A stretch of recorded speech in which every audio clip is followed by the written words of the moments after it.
Hello everyone and welcome to a new video about REVEN. And today we'll look at the project manager, which is the UI we provide you to help you create and manage your scenarios or also manage your virtual machines so that they are in the state that you want to record. First, let's head over to the VM manager. This is the list of virtual machines I have here on this computer, and for this video we'll focus on the QEMU machine running a Windows 10 RS5. So the way you would usually work with virtual machine is you would necessarily start it in hypervised mode first to install software, lighten up, and basically do everything you want. But then you have to shut it down and restart it in emulation mode, because REVEN can only record machines running in emulation mode, and that mode is slower, so it's much more convenient to do things in hypervised mode first.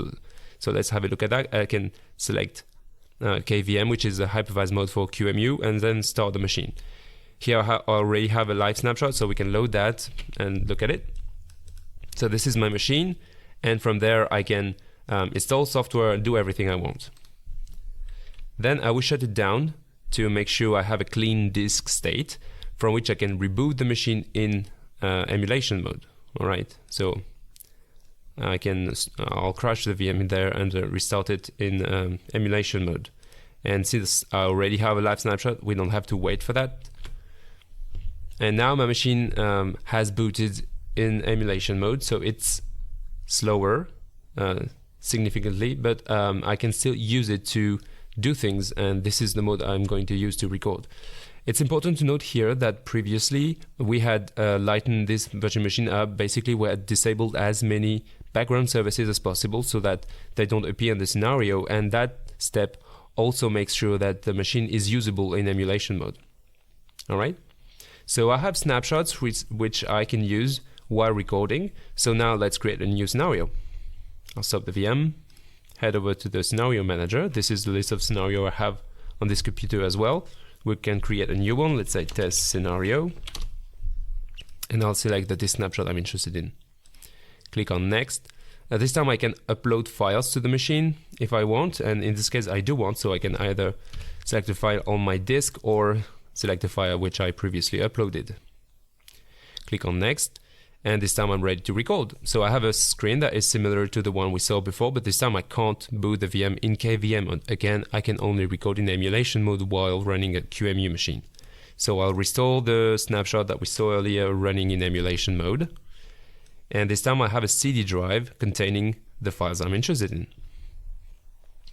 What we're going to record here is this file is going to trigger, when I hover over it with the mouse, it's going to trigger a crash, system crash, like that. So this is exactly what I want to record, right? This is a fairly interesting process. So let's restore the snapshot, and I'll just start recording, head over to the CD drive. Since I'm recording, it's a little slower than earlier. Hover, and crash, and stop record. But I'm not really satisfied with that recording, because I took some time to head over to the CD drive, and that has been recorded as well, and I'm probably not interested in that. So I'll just make a new record, right? So this time I'll head over to the CD drive first, click there, make sure I have the focus, start record, quickly head over to the file, and stop record as fast as I can. Okay, so now I have a recording that is a little smaller, and let's say I'm satisfied with that. So I can just stop the VM and click next and head over to the replay phase. In this phase, what we're going to do is instruct REVEN to replay everything and create all the data that we need to be able to access that trace in the GUI. So the trace is the first type of data we need, along with the symbol information about the OS. And then the rest are basically indexes which are going to make accessing some things faster. So in this case, the trace would take about 5 minutes to generate, and the rest about 30 minutes. The OSSI phase is pretty instant, but the rest would take about half an hour. And in this case, it was instant because I only limited that to the first millions of instructions. So head over to next, and everything's ready.